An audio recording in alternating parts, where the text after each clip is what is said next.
नमो अरिहंताणं।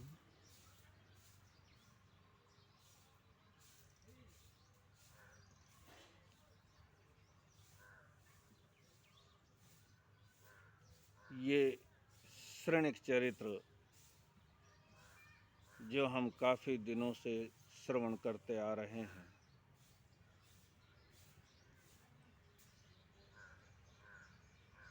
इसका उद्देश्य सिर्फ सुनना मात्र नहीं है।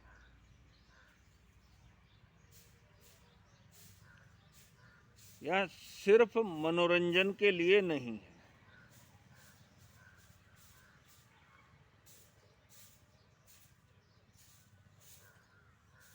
ये जीवन में परिवर्तन लाने के लिए है।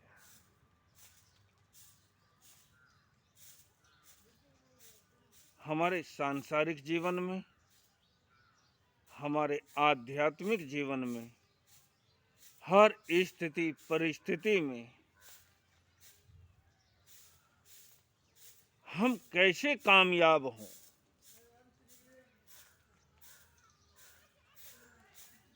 इसका विस्तृत चिट्ठा है श्रेणिक चरित्र।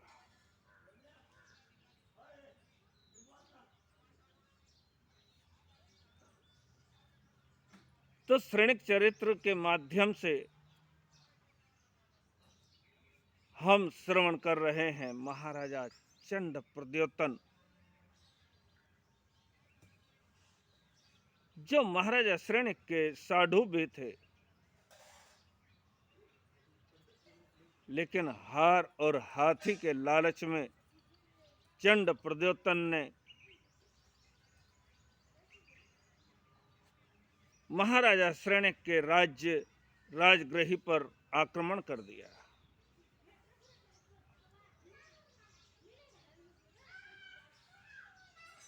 लाखों लोग मारे जाएंगे,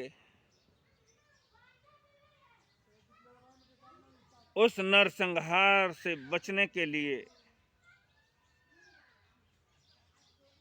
अभय कुमार ने एक ऐसी तरकीब लगाई कि चंड प्रद्योतन चुपचाप वहां से रात के अंधेरे में भाग गया।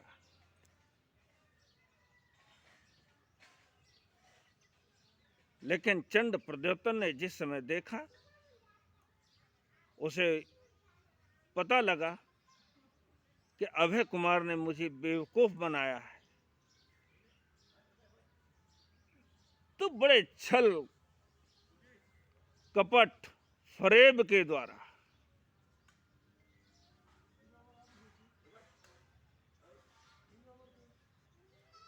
उसने अभय कुमार को बंदी बना लिया। ये सब कुछ हमने श्रवण किया है।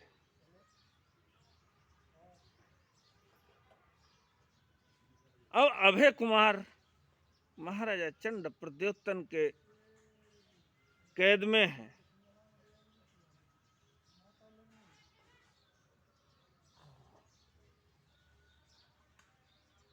तकलीफ तो किसी प्रकार की नहीं,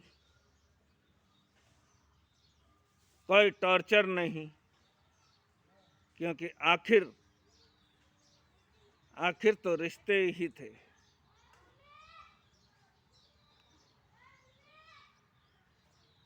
बड़े आराम से रहता है, लेकिन फिर भी बंदी है, और बंदी का जीवन तो जैसे तोते को कैद कर लिया जाए सोने के पिंजरे में, वो सुखी कैसे रह सकता है।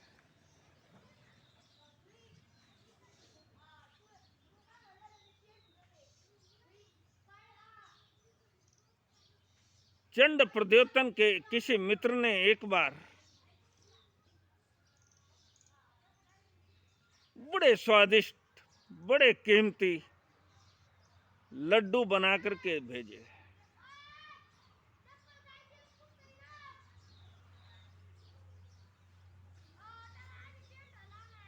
चंड प्रद्योतन उन्हें खाने के लिए मित्र ने भेजे हैं।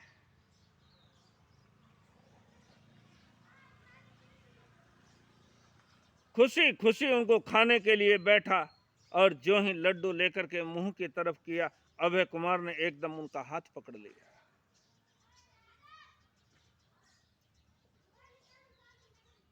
चंड प्रद्योतन कहने लगे, क्या बात है, तुमने ऐसा व्यवहार क्यों किया, मेरा हाथ क्यों पकड़ा? अभय कुमार कहने लगे, मासा जी ये लड्डू जहरीला है, आपको ये खाने लायक नहीं है।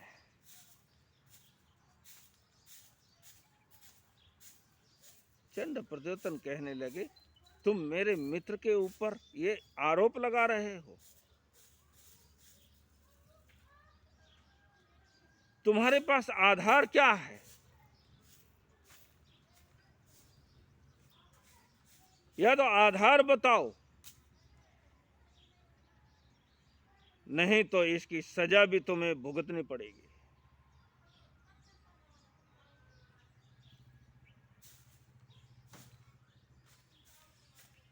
अभय कुमार ने वो लड्डू हाथ में लिया और थोड़ा पानी मंगाया बर्तन में और उस लड्डू को बर्तन के अंदर छोड़ दिया। लड्डू पानी के अंदर जाते ही पानी का रंग नीला हो गया, जहर। पानी के ऊपर वो जहर तैरने लगा। चंड प्रद्योतन भी देख करके बड़े हैरान परेशान। मित्र ने जो लड्डू भेजे थे उसने कोई दुर्भावना से नहीं भेजे थे। ऐसी घटनाएं तो हो जाती है, उसने तो बड़े प्रेम पूर्वक भेजे थे। आज भी देख लेते हैं ना, कहीं बड़ा भोज हो रहा है और कितने सारे लोग मर भी जाते हैं, कितने बीमार हो जाते हैं। वो लोगों को मारने के लिए भोज नहीं कराया जाता, लेकिन ऐसी घटना हो जाती है।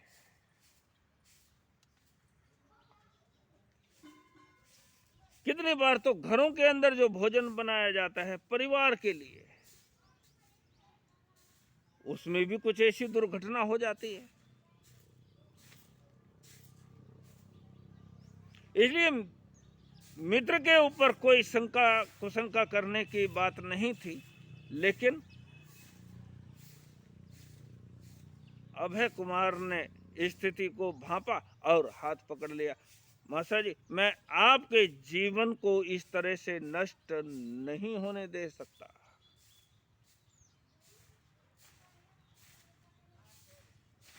आपके प्राणों को खतरा हो सकता था, इसलिए मैंने ये लड्डू खाने से आपको रोका। चंड प्रद्योतन बड़ा खुश हुआ, बड़ा प्रसन्न हुआ। मैंने इस व्यक्ति को कैद में डाला हुआ है, मैंने इसे अपना बंदी बनाया हुआ है, और ये मुझे बचाने के लिए, मेरे प्राणों की रक्षा के लिए फिर भी इतना चिंता करता है। बड़ा खुश हुआ, बड़ा प्रसन्न हुआ।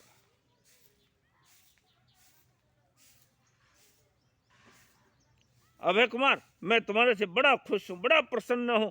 आज मुझे इच्छा है कि तुम चाहो जो वर मांग लो, मैं तुम्हारी इच्छा के अनुसार वर देने को तैयार हूं। अभय कुमार ने कहा, मास्टर जी आप वर देना तो चाहते हैं, आज बड़े खुश हैं, बड़े प्रसन्न हैं, प्रसन्नता से आप देना चाहते हैं, लेकिन आप दे नहीं सकेंगे। मैं जो मांगूंगा आप वो दे नहीं सकते। कि ऐसा क्या है मेरे पास जो मैं नहीं दे सकता? ऐसा मैं ना दे पाऊं, यानी मेरे पास ऐसी कोई चीज ना हो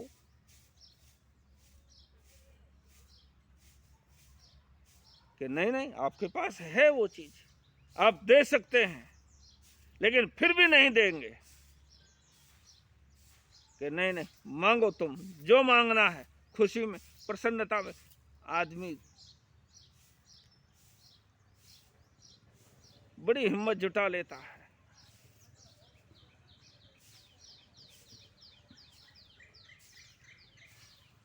अभय कुमार कहने लगा, मास्टर जी आप नहीं दे सकेंगे, रहने दो। कहनी मिश्री खांडसी करनी विष की लोए। कहनी मिश्री खांडसी करनी विष की लोए, और कहनी सी करनी रहे ऐसा विरला कोई। मास्टर जी आपके पास बहुत बड़ा राज्य है, बड़ी धन संपदा है, सब कुछ है आपके पास, लेकिन फिर भी आप नहीं दे सकेंगे। आप इस तरह की बातें ना करो तो ही अच्छा है।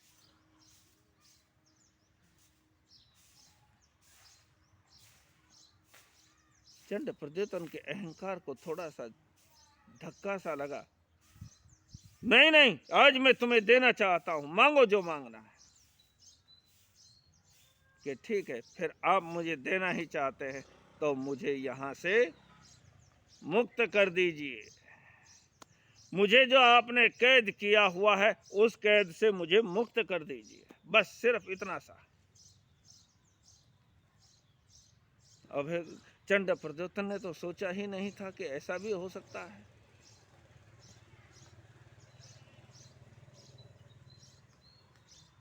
ऐसा कैसे हो सकता है, ये तो मैं नहीं कर सकता। मैं तुम्हें मुक्त करके और अपने सिर पर खुद मुसीबत ले लूं, ये तो नहीं हो सकता।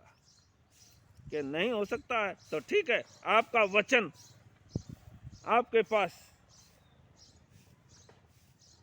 मुझे और कुछ नहीं चाहिए। मैंने आपको पहले ही कहा था कि आप नहीं दे सकेंगे।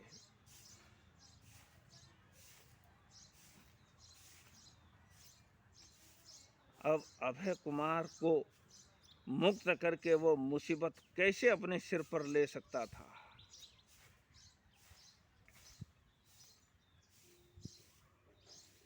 कहनी मिश्री खांडसी, डींगे मारना बड़ा अच्छा लगता है,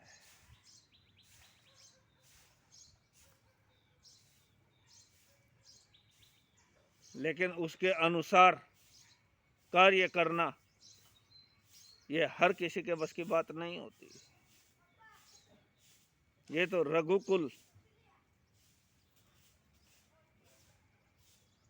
रघुकुल रीत सदा चली आई, प्राण जाए पर वचन न जाई। रघुकुल की प्रशंसा आज तक इतनी क्यों है?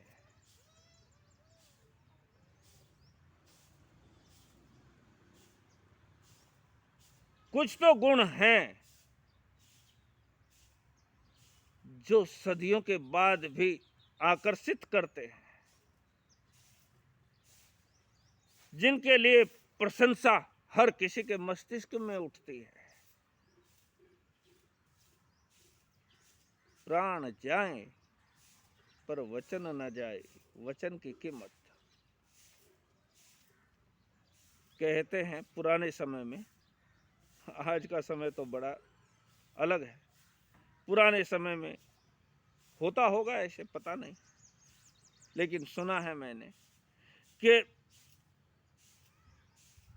किसी को जब धन की, पैसे की जरूरत होती थी तो वो अपनी मूंछ का एक बाल किसी साहूकार के पास गिरवी रख देता था, एक बाल, और साहूकार भी उसे जितना धन चाहिए वो दे देता था, क्योंकि ये एक विश्वास था कि ये अपने गर्दन कटाने के लिए भी पीछे नहीं होगा, लेकिन मूंछ का बाल छोड़ेगा नहीं, ये इसे छुड़ाने के लिए जरूर आएगा। अभय कुमार कहने लगा, आप में तो इतनी भी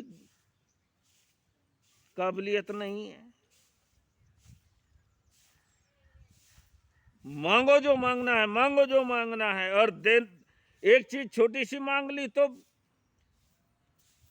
तुम्हारे तोते ही उड़ गए। चंड प्रद्योतन चुपचाप क्या करे, समय निकलता गया और एक दिन देखो ना अभय कुमार की बुद्धि, बुद्धिमान जहां भी जाता है इज्जत पाता है, मान सम्मान पाता है, हर कार्य के अंदर सफल होता है।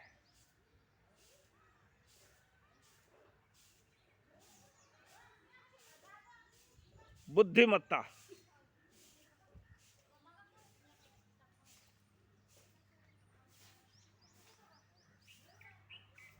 चंड प्रद्योतन के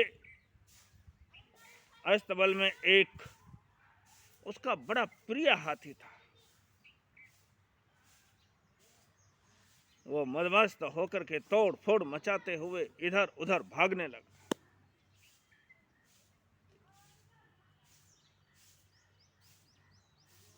चारों ओर भगदड़ मच गई। जो भी उसके सामने आता है उसी को मार देता है। कोई पशु आए तो मार देता है, व्यक्ति आए तो मार देता है। मकानों की तोड़ फोड़ करता हुआ, तूफान मचाता हुआ हाथी नगर के गली गली में भागता फिरता है।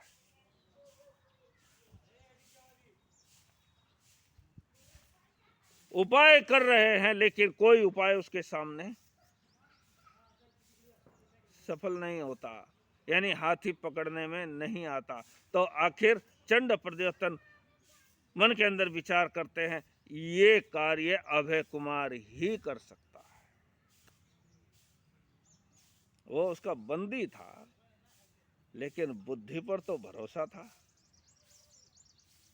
ये कार्य अभय कुमार ही कर सकता है। अभय कुमार के पास गए कि कुमार बताओ ये हाथी इतना तोड़फोड़ मचा रहा है, लोगों को मार रहा है, इसे कैसे कैसे कब्जे में किया जा सके।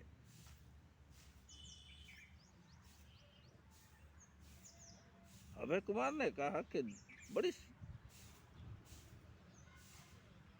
बड़ी छोटी सी बात है, तुम्हारा पुत्र और तुम्हारा जमाई ये दोनों मिलकर के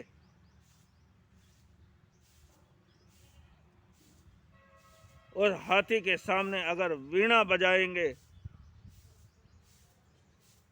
तो वो हाथी शांत हो जाएगा। हम इन चीजों को चमत्कार मानते हैं, बड़ा चमत्कार है। ये चमत्कार नहीं, ये प्रभाव है।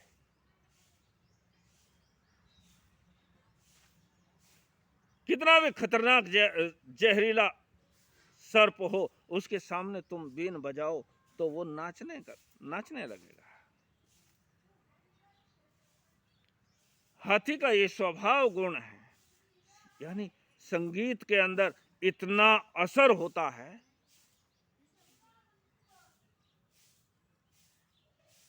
कि जानवरों पर भी वो असर डालता है। व्यक्तियों पर तो है ही, जानवरों पर भी असर डालता है।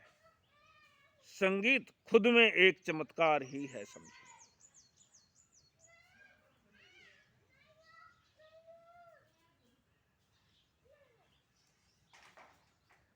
अगर जमाई और बेटा दोनों हाथी के सामने जाकर के वीणा बजाएंगे तो हाथी शांत हो जाएगा।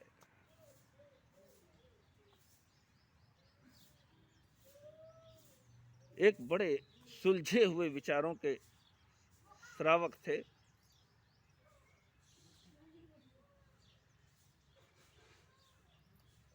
मेरे पास बैठे हुए ऐसे ही बातचीत चल रही थी, तो बात बात में उन्होंने बताया कि एक व्यक्ति खेत के अंदर काम कर रहा था और गर्मी का मौसम था, वो बेसुध होकर के गिर गया। गांव के गांव के लोग थे, उन्होंने सोचा इसको कोई ओपरी हवा लग गई,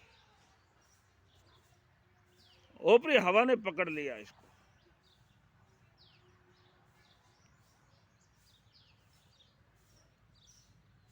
श्रावक जी के पास गए कि आप बड़े धर्मात्मा हैं, कुछ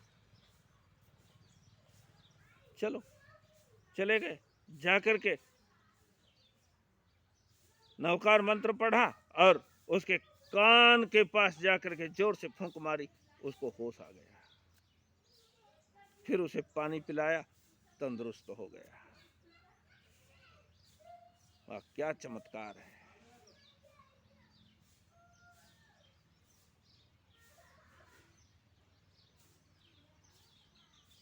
नवकार मंत्र उस समय तो, मैं नवकार मंत्र को कोई वो नहीं कर रहा हूं, नाम नहीं रख रहा हूं। नवकार मंत्र दुनिया का सबसे श्रेष्ठ मंत्र है, लेकिन ऐसी ऐसी तुच्छ बातों में उसका उपयोग करना ये भी गलत है। ये तो उसके बिना भी होता है। कान में फूंक मार देना, यही एक उसकी चेतना को वापस लाने की बात हो जाती है। लेकिन हम नासमझ लोग नासमझी के कारण उसे चमत्कार मान बैठते हैं, और जो ये कार्य कर रहा है हम उसी को अपना आदर्श मान लेते हैं। कुछ संत महात्मा यही तो करते हैं।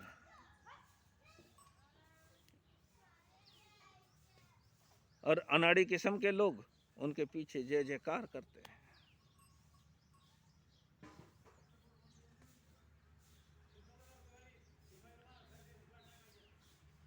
अगर वीणा बजाएंगे तो वह हाथी शांत हो जाएगा। वीणा बजाई, हाथी शांत हो गया, पकड़ करके उसे वापस अस्तबल के अंदर। चंड प्रद्योतन सोचने लगा, क्या गजब की बात है। ये अभय कुमार कितना चमत्कारी आदमी है, बुद्धिमान तो है ही, चमत्कारी भी है।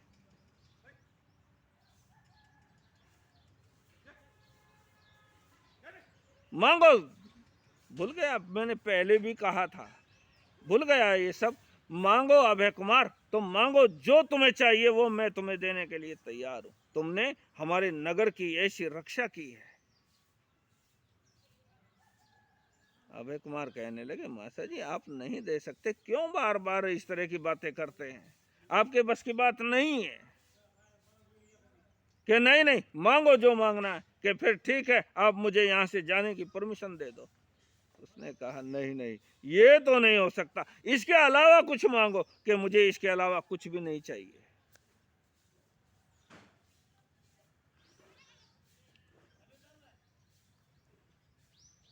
नगर में आग लग गई, अग्निकांड हो गया।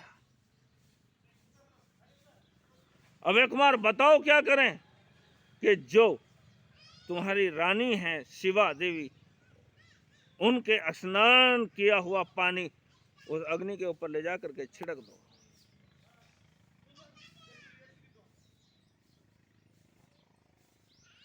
गजब का चमत्कार हो गया, अग्नि शांत हो गई।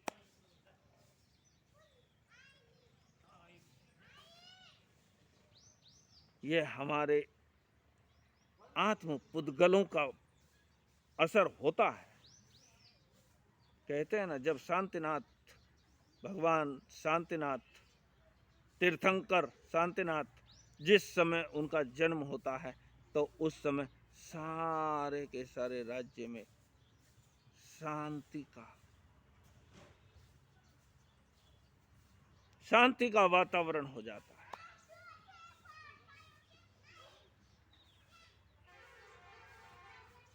कुछ ऐसी पुण्यवान आत्माएं होती हैं,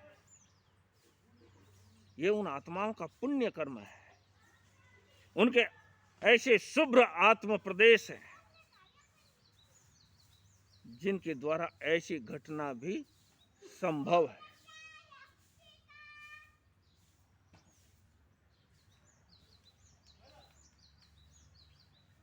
फिर कहा चंड प्रद्योतन ने कि मांगो जो मांगना है। अभय कुमार कहने लगे ठीक है मैं जाता हूं, फिर मुझे जाने की परमिशन दे दो। कि नहीं नहीं, तुम्हें जाने की परमिशन तो किसी हालत में नहीं मिलेगी। बार बार कहता है मांग लो जो मांगना है, लेकिन देने का समय आता है तो टाइम टाइम खुश।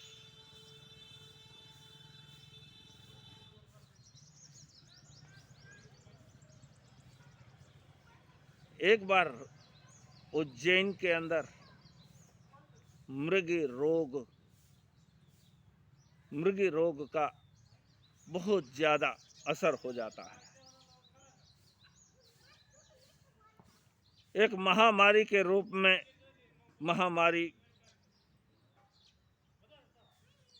मृगी रोग का प्रसार हो जाता है।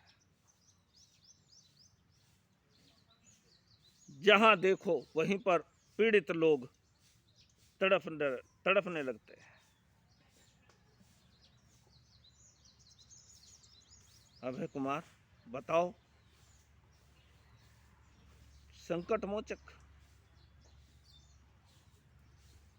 बताओ अभय कुमार इसका क्या समाधान किया जाए, कैसे इस बीमारी से बचा जाए। कि सीधा सा है, पूरे राज्य के अंदर 9 लाख शांति जाप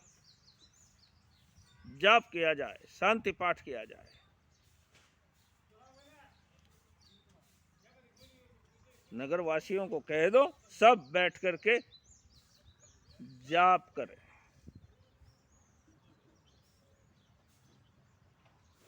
मैं अंधविश्वास की बातें नहीं कर रहा हूं, इसे अंधविश्वास कहा भी नहीं जा सकता। ये एक विज्ञान है। जब बहुत सारे लोग एक तरह की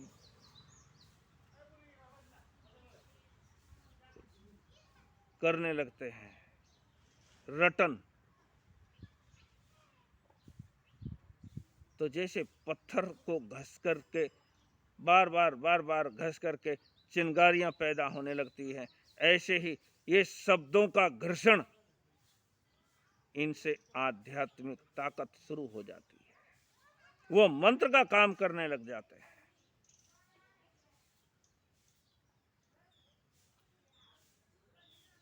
ये शब्दों का घर्षण है। और जब बहुत सारे लोग इकट्ठे होकर के इस तरह का आयोजन करते हैं तो उसका प्रभाव अवश्य में होता है।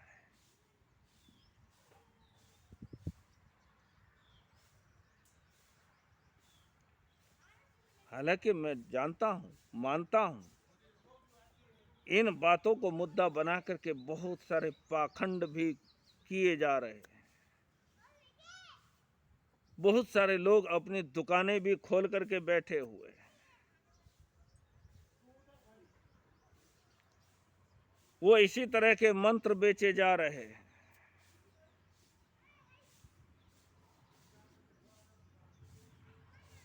वो तो महापापी की कैटेगरी में गिने जा सकते हैं, लेकिन हम इनकी ताकत को भी नकार नहीं सकते।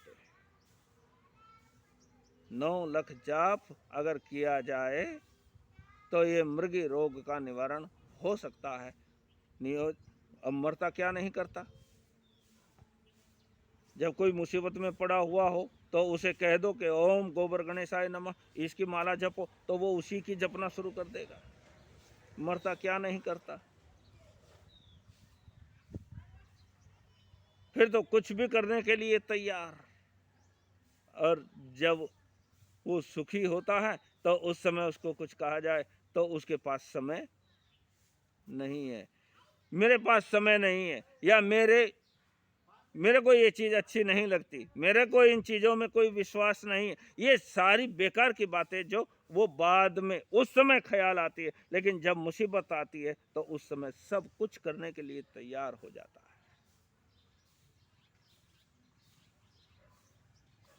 हमारे नेता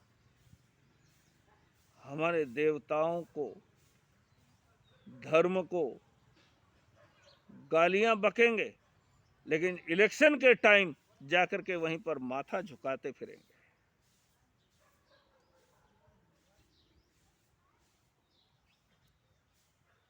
फिर कहता है चंड प्रद्योतन, मांगो जो मांगना है। कि मांगना क्या है? मैं पहले भी कितनी बार मांग चुका हूं, आप देने में समर्थ नहीं है। क्यों बार बार अपने आप को नीचा दिखा रहे हैं? आप मुझे जाने की परमिशन दे सकते हैं? कि नहीं नहीं, ये तो कभी नहीं होगा, कभी नहीं होगा। तो अब राजन आप भी सुन लो, आपके ही राज्य में, आपके ही नगर में, आपके ही लोगों के बीच राजमार्ग से आपको कूटते हुए, पिटाई करते हुए मैं अगर लेकर के नहीं गया तो मेरा भी नाम अभय कुमार नहीं।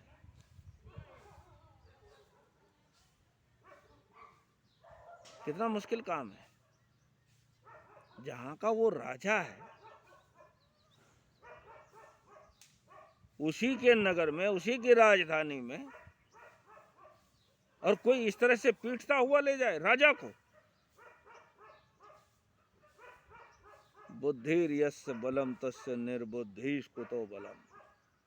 अब चंड प्रद्योतन की कैसी धुनाई होती है, किस तरह से उसी को, उसी के नगर से पीटते हुए लेकर के चला जाता है राजगृही। बुद्धिर यस्य बलम तस्य। जिसके पास बुद्धि का बल होता है, उसके पास संसार की बहुत बड़ी ताकत होती है।